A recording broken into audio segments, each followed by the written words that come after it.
एक सिंध जवा, एक सकाफत जवा, नारो सदा जिए सिंध जवा, जिए सिंध जवा।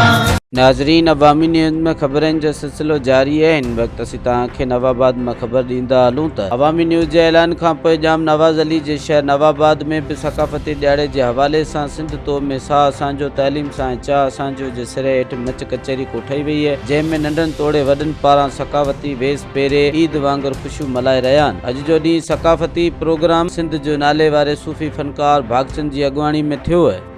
नाज़रीन, असां हिन वक़्तु तालका जाम नवाज़ अली शहर नवाबाद जे वेझो सूफ़ी रागी भागचंद सूफ़ी रागी जे असीं ओताक ते मौजूद आहियूं।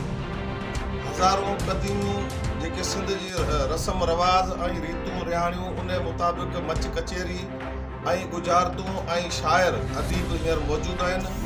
ऐं इहो प्रोग्राम जेको आहे सो जीअं हज़ारों साल पुराणो हले थो, अॼु ताईं बि सिंध में बरक़रार आहे। इन जे करे हिते रागी ऐं जेके शाइर ऐं अदीब जेके मौजूद आहिनि उन्हनि खां अचो त ॻाल्हि ॿोल कयूं ऐं हिननि जो चवणु छा आहे।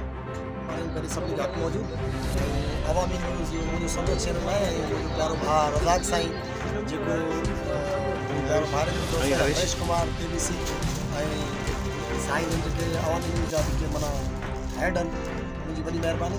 ऐं जेको हिन जो उनवान आहे सो आहे सिंध में साह असांजो सिंध में साह आहे, इल्म सां असांजो चाह आहे। इहो तमामु वॾो उनवान आहे त असांजी जेका सिंध में जेका तइलीम आम करण जे वास्ते जेको प्रोग्राम रखियो वियो आहे ऐं कल्चर डिपार्टमेंट जे हिसाब सां कल्चर जे हिसाब सां जेकी वॾी ॻाल्हि आहे। ऐं मां अवामी न्यूज़ चैनल आहे सभिनी खे जस ॾिनी त अहिड़ा प्रोग्राम हर हंधि, हर ॻोठ में, हर बस्ती में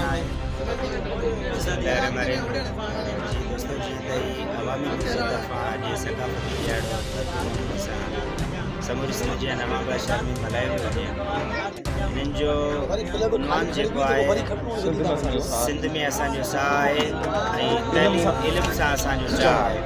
यकीनन सकाफ़ती ॾियारे सां गॾु हिननि जेको इहो मौज़ू रखियो आहे सिंध में असांजो साह ऐं इल्म सां असांजो चाह आहे। इहो हिकु बहितरीनु तमामु सुठो मौज़ू आहे। इहो हिकु तइलीम खे उजागर करण जो बहितरीनु ज़रियो आहे। ऐं सिंध वासियुनि खे इहो ई पैगाम ॾींदुसि त सकाफ़त सां गॾोगॾु पंहिंजे ॿारनि खे इल्मु ॾियारायूं। छो सकाफ़त असां पंहिंजी महफ़ूज़ करे सघूं था, पर सिंध खे असां तॾहिं संवारे सघूं था।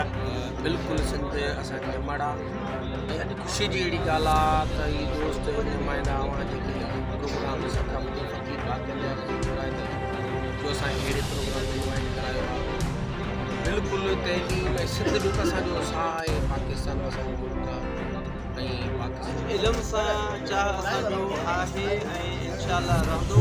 पर अञा बि कुझु असांजे कमियूं कोताहियूं जेके आहिनि इल्म जे बारे में से असांखे दूर परे करणु खपनि ऐं असांखे तालीम जे तरफ़ ध्यानु ॾियणु सिंध न हुआ त पोइ मुंहिंजी तोखां दूरी आहे, जीवन आहे छा घर जेल सूरी आहे। अॼु सिंध जे सकाफ़त जे ॾींहं ते हिते गॾु थियाऊं, इंतिहाई शुक्रगुज़ार आहियूं।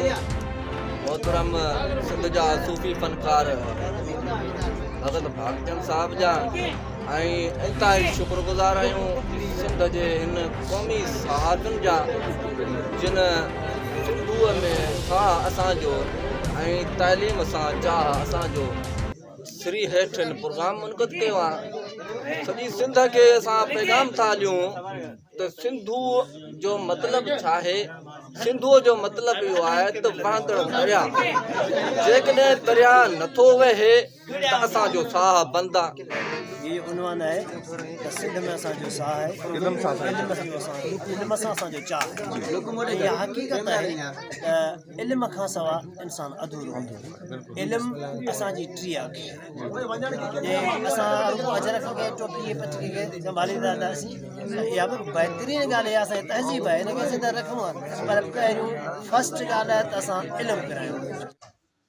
जीअं त हिते आयल महिमान अदीब ऐं शाइर जिन जी गुफ़्तगू ॿुधीसूं ऐं इन जे करे जेको प्रोग्राम जे एंड ते पहुतो आहे। कैमरामैन इम्तियाज़ अली कुंबर सां गॾु मोहम्मद हसन कुंबर, तालका जाम नवाज़ अली। मज़ीद खबरों और तफसीलात के लिए विजिट करें हमारी वेबसाइट www.awamiNewsHD.com।